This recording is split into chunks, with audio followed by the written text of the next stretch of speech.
Proponho, nesse momento, com toda seriedade e atenção, que a sequência aqui do nosso programa merece, ir diretamente para Israel, com a nossa correspondente Miriam Zanger, saber as últimas atualizações por lá. Inclusive, a Miriam esteve conosco aqui ontem, no momento onde ela ia iniciar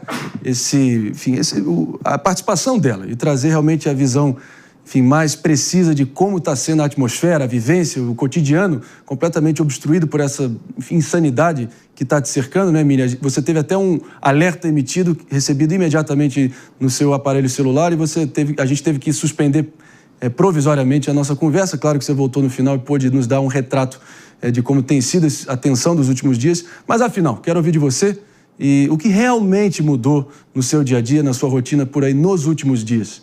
A gente vem lendo muito sobre o subsolo dos prédios, sendo usado como abrigos coletivos. É por aí? Conta pra gente. Sim, boa tarde, André. Tudo bem? Boa tarde para você, boa tarde para os ouvintes também.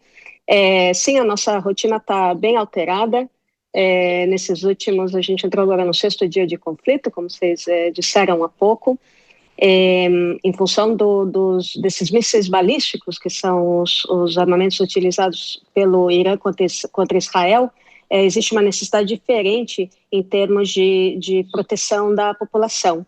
O que aconteceu nos últimos dias é que, como vocês estão vendo nas imagens, um grupo privado, civil, eles usaram o estacionamento, um dos andares de um estacionamento bastante grande em Tel Aviv, para criar esse tipo de acampamento onde as famílias possam passar a noite. Isso porque em Tel Aviv existem muitas vizinhanças bastante antigas que ainda não contam, elas não têm o bunker dentro do próprio prédio e não existe proteção suficiente nas áreas. Então é uma forma também das famílias, principalmente as crianças, conseguirem passar a noite mais tranquilamente.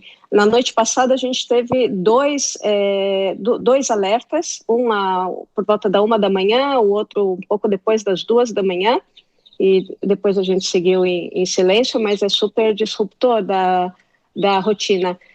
Além disso, as estações de trem urbano em Tel Aviv, elas foram abertas para a população, então elas podem pegar os seus colchonetes e cobertores, etc., e passar a noite nesses lugares de uma forma mais protegida, sem precisar correr. Também houve uma outra alteração, e também por isso essas iniciativas foram tomadas, porque até 2 dias atrás a gente recebia os cidadãos israelenses recebiam um alerta mais ou menos 10 a 15 minutos antes do impacto do míssil. Mas em função da mudança de estratégia de ataque do Irã, que em vez de lançadores fixos está usando lançadores móveis, o exército tem muita dificuldade em calcular o tempo de chegada do míssil. Assim, a população está recebendo avisos entre 3 e 5 minutos antes do impacto. E depois toca uma sirene, dando mais 1 minuto e meio para chegar numa área protegida. Então, o clima está especialmente tenso também por causa dessa mudança. E interessante, André, o Waze, que é o sistema de navegação, que foi inclusive desenvolvido aqui em Israel, ele agora incluiu a localização dos bunkers nas ruas públicas. Você coloca bunker no Waze e ele te diz a localização do bunker mais próximo. Pelo menos mostrando que a capacidade de inovação e sempre realmente a vantagem competitiva, tecnológica que Israel sempre teve, essa inventividade do povo israelense, provando que está sendo muito útil também nesse momento aí de grande desafio nacional. Agora, você se encontra onde exatamente nesse momento? No Distrito Central ali de Ra'anana, como nós vimos ontem no seu alerta, é aí que você está localizada? Sim, eu moro na cidade de Ra'anana, perdão, estou com um cachorro aqui em casa.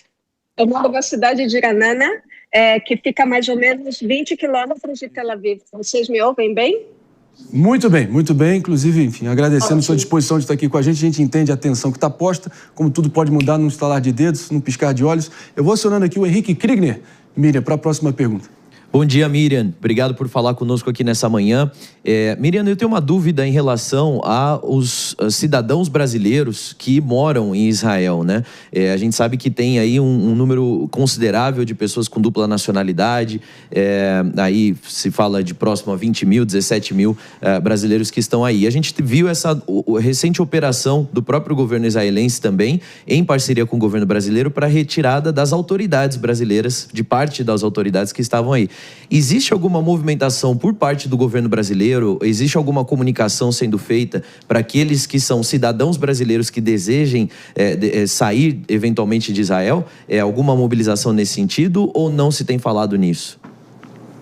Não se tem nenhuma informação a respeito de mobilização do Brasil no sentido de resgate de brasileiros que vivem aqui e tampouco de turistas que estão passando pelo país. Inclusive, tem um detalhe, essa época de maio e junho, que são meses bastante amenos no sentido de temperatura, antes da chegada do verão, a maioria dos casamentos acontecem nessa época. Então, a gente tem notícia de muitas famílias de brasileiros que estão no momento aqui em Israel esperando conseguir uma rota de saída, porque vieram para casamentos que obviamente foram cancelados, porque também a gente tem bastante restrição de movimentação, segundo a definição do órgão de defesa civil. Nós, por exemplo, não podemos nos reunirmos mais do que 30 pessoas no mesmo ambiente. A partir de hoje foi liberado comércio e também escritórios, desde que eles contem com uma área de proteção dentro do estabelecimento, etc. Miriam Zanger, a gente só pode imaginar, enfim, o sufoco que está sendo passado, atravessar esse período tão difícil, a imprevisibilidade é o que está reinando nesse momento, e a gente realmente reza para que, enfim, você, muito menos o povo de Israel, e até o sofrido povo iraniano possam sair o mais incólumes possíveis dessa loucura toda que a gente está repercutindo. Então, proteja-se por aí e portas abertas sempre aqui no nosso Morning Show. Muito obrigada e bom dia para vocês.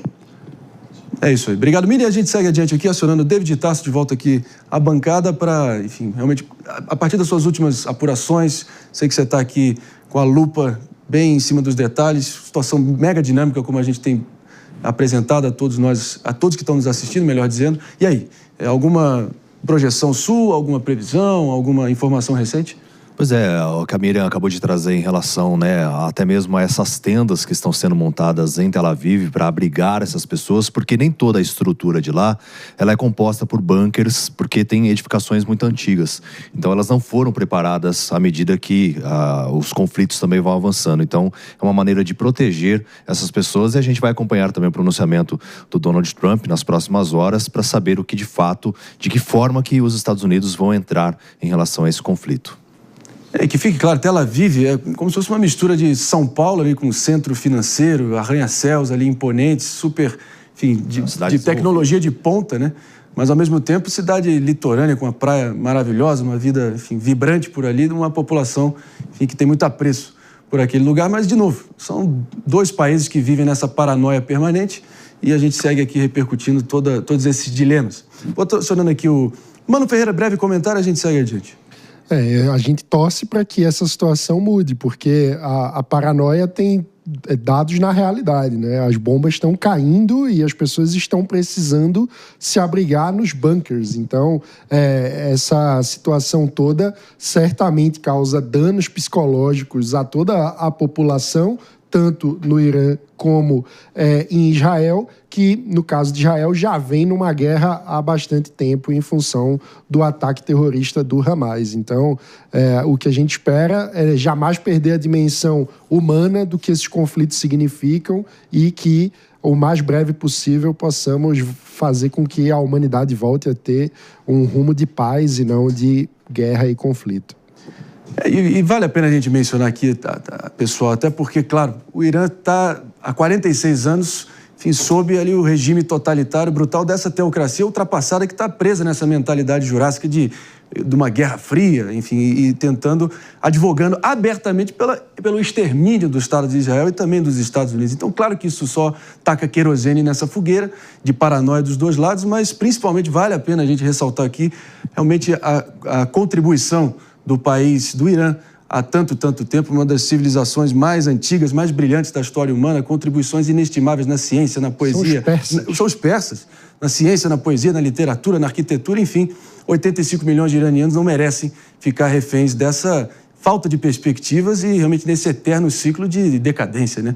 Talvez seja o momento ideal para, talvez, dias melhores poderem ser vislumbrados aí a sério, concretamente pelo povo iraniano. É a nossa esperança, né?